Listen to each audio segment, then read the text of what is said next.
দর্শক বন্ধু আসসালামু আলাইকুম, আশা করি সবাই ভালো আছেন। আজকের ভিডিওতে আমরা জাকাত কারা গ্রহণ করতে পারেন এমন ৮ শ্রেণীর মানুষ সম্পর্কে আমরা আজকের এই ভিডিওতে আলোচনা করছি। ইসলামী শরিয়া অনুযায়ী জাকাত গ্রহণের অধিকার রয়েছে এমন ৮ শ্রেণীর মানুষ, যারা হলেন ১ নম্বরেই ফকির, যারা নিজের প্রয়োজন মেটানোর জন্য পর্যাপ্ত অর্থ বা সম্পদ রাখেন না এবং অর্থনৈতিকভাবে খুবই দুর্বল। ২ নম্বরে রয়েছে মিসকিন। মিসকিন হলো যারা অত্যন্ত দরিদ্র, এমনকি তাদের দৈনন্দিন প্রয়োজন মেটানোর জন্য পর্যাপ্ত সম্পদ নেই। ৩ নম্বরে জাকাত সংগ্রহকারী, যারা জাকাত সংগ্রহ ও বিতরণের কাজে নিয়োজিত থাকেন। ৪ নম্বরে নতুন মুসলমান, যারা ইসলাম গ্রহণ করেছেন এবং যাদেরকে ইসলামের প্রতি স্থির রাখার জন্য অর্থ সহায়তা প্রয়োজন।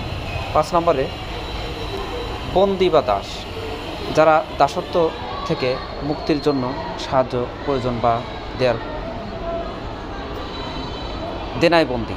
৬ নম্বরে ঋণগ্রস্ত, যারা দেনার কারণে অর্থনৈতিক চাপে আছেন এবং নিজেরা ঋণ পরিশোধ করতে অক্ষম।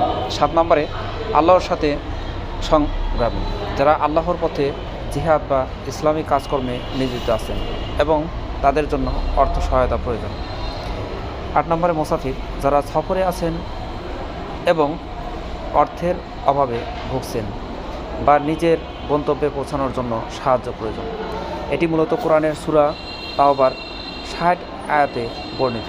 জাকাত শুধুমাত্র এই শ্রেণীর মানুষের জন্য বৈধ, অন্যরা এই অর্থ গ্রহণ করতে পারবেন না।